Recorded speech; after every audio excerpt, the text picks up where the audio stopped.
C'è Benito che dorme e sogna, poi ci stanno la cascatella,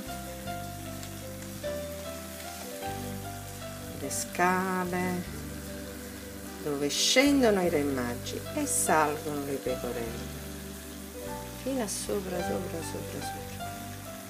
e poi ci sono l'angioletto, ci stanno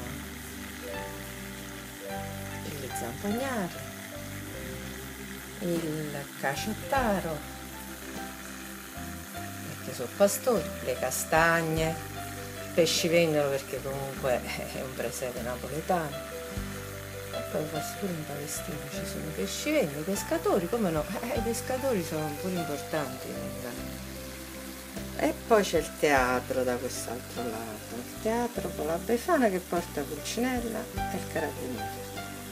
Ecco qua, questa è l'ultima cosa che ha fatto Franca per le sue nipotine e i suoi nipotini il 4 ottobre.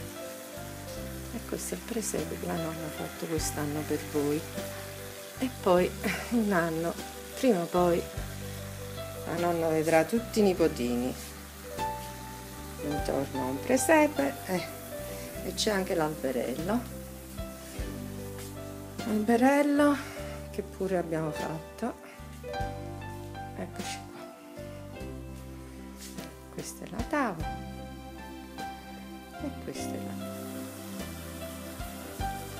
Ecco, questo è il presepe che la nonna ha fatto.